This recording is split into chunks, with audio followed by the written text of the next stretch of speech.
या तो मोदी जी के चरणों में रहिए या तो लड़ाई लगी। नीतीश जी को अपनाया फिर से विधायक की बैठक में जब नीतीश जी आए जितना सर्कुलर रोड, तो कई ऐसे गवाह होंगे जिन्होंने नीतीश जी ने सरेआम सबके सामने आदरणीय राबड़ी जी और लाबड़ी जी से हाथ जोड़ करके माफी मांगने का काम किया था कि अब ऐसा नहीं होगा। लेकिन फिर चाचा जी पलट गए एकदम चुनाव से ठीक पहले, 24 से पहले। कुछ का टिकट कटता है कि नहीं कटता, कटता है नहीं कटता, उसका अलग विश्लेषण होता, क्यों कटा नहीं कटा। वाकई में जिस हिसाब से तानाशाही चरम पर है, जहां संविधान का कोई मतलब नहीं रह गया, लोकतंत्र से लोगों का आस्था जो है उठ रहा है, उस दौर में आदरणीय राष्ट्रीय अध्यक्ष लालू जी ने एक बड़ी जिम्मेवारी जो है दिया है। हम उनका शर्त स्पष्ट करते हुए आप सभी लोगों को भरोसा देते हैं कि इस पार्टी का झंडा हम झुकने नहीं देंगे। और ये दौर ऐसा दौर है जहां दो ही विकल्प है,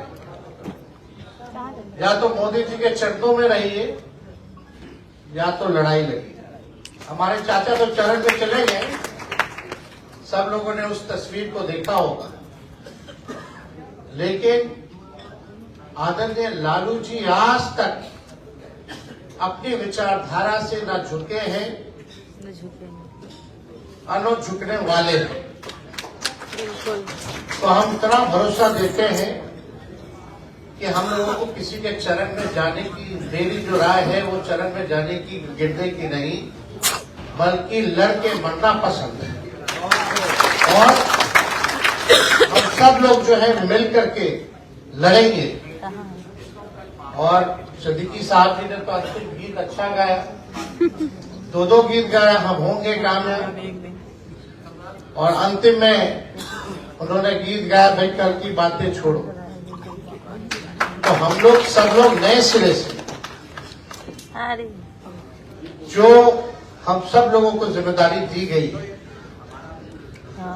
क्योंकि एकता में ही शक्ति है, अब एक होकर के लड़ाई लड़ने की, ना कि हमको ये पसंद नहीं, हमको तुम पसंद नहीं, तुम पसंद तो हम पसंद नहीं। बिल्कुल, इससे नुकसान सबका है। हम आपको बता दें कि आज तक 15 साल हो गया, लगभग 15 साल से ज्यादा राजनीति में। 2010 में मेरी बहुत कम भूमिका रही थी। उस समय लोजपा और राष्ट्रीय जनता दल का गठबंधन था, विधानसभा का चुनाव था। उस समय हम क्रिकेट खेला करते थे, ऐसे ही पार्टी कार्यालय गए, भाई चुनाव का माहौल है, जरा देखें प्रेस कॉन्फ्रेंस अपने पिता का, आज तक हमने प्रेस कॉन्फ्रेंस नहीं देखा था। तो हम पार्टी कार्यालय गए और मीडिया के लोगों ने जो चलाना शुरू कर दिया कि भाई लालू जी ने अपने बेटे को लॉन्च किया। हालांकि उन्होंने केवल इंट्रोड्यूस कराया था कि मेरा बेटा यहाँ बैठा है, लेकिन उस दौरान चुनाव का माहौल था, तो बहुत सारे जो राष्ट्रीय जनता दल या उस समय गठबंधन के जितने प्रत्याशी थे 2010 में, उन लोगों का मांग था कि भाई हमारे यहाँ प्रचार में आए।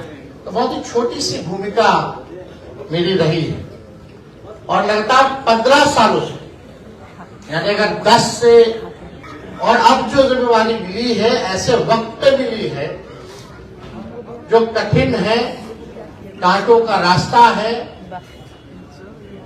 अपनों को जोड़ते हुए मुकाम तक पहुंचना है। और इस दौर में जहां विचारधारा की राजनीति खत्म हो रही है, एक और बड़ी जिम्मेदारी सामाजिक न्याय और धर्मनिरपेक्षता की आती है, जो हम लोगों की विचारधारा है उसको जिंदा रखने की। आजकल लोग सत्ता में आना जाना, तोड़ना फूटना, यही दौर देख रहे हैं लोग, लेकिन विचार की राजनीति करने वाली ऐसी कितनी पार्टियां हैं, कितने ऐसे लोग हैं अब बचे हुए। तो विचार की राजनीति को जिंदा रखना भी हम लोगों की बड़ी जिम्मेवारी है। हमको याद है कि उस समय युवा प्रदेश बिहार के यात्रा में हम निकले थे बिना कोई पद के। उस समय आलोक मेहता जी राष्ट्र अध्यक्ष थे और शिवचंद्र नाथ जी युवा के प्रदेश अध्यक्ष थे। कर्पूरी जी के घर से उनका आशीर्वाद लेकर के समस्तीपुर जिले जाकर के वहां से हमने पहली जिंदगी में यात्रा जो है शुरुआत की थी। 2012-13 में आप सब लोगों को पता होगा कि साजिश के तौर पे लालू जी को जेल भेजा गया। जब जेल भेजा गया तो आदरणीय राबड़ी देवी जी के नेतृत्व में हम साथ मिलकर के प्रमंडलीय रैलियों का दौरा हम लोगों ने बिहार की यात्रा हम लोग हर एक प्रमंडल में हम लोग घूमे थे जब रांची लालू जी को जेल में भेजा गया था। उसके बाद 14 का चुनाव आया, उसमें हम लोग प्रचार, तब भी कोई पद नहीं था। पहली बार 15 में मौका मिला चुनाव लड़ने का, हम लोग जीत के आए और सरकार भी हम लोगों ने बनाया। 17 में आप सब लोग जानते हैं हमारे चाचा जी पलट गए। लालू जी के साथ तो लोगों ने जिस हिसाब से के दुश्मनों ने,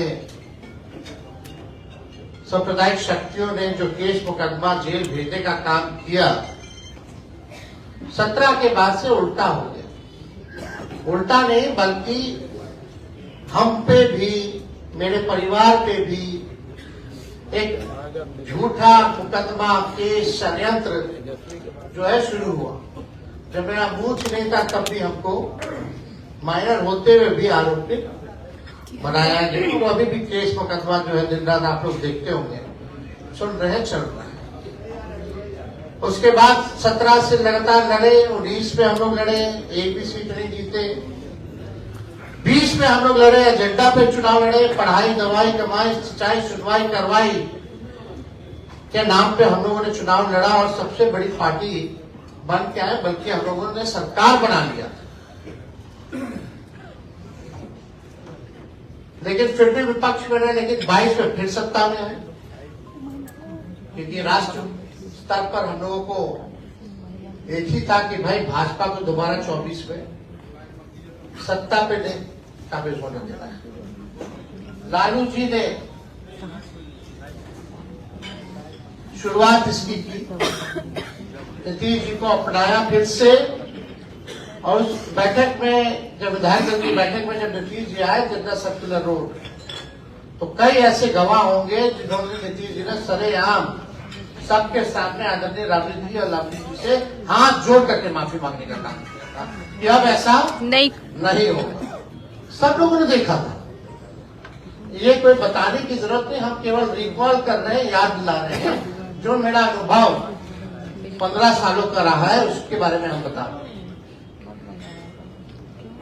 हम लोग दोबारा सत्ता में आए और लालू जी के ही इशारे पे सारा काम हम हो या नीतीश कुमार जी, देश भर के सभी विपक्ष के दलों के नेता को घूम घूम करके न्योता दे करके पटना हम लोगों ने बुलाया और इंडिया अलायंस का हम लोगों ने शुरुआत की।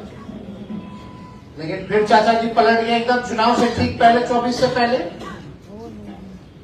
जो नतीजा आया, जो लोग 400 पार का नारा कहते थे, वो लोग 250 से भी नीचे चले गए।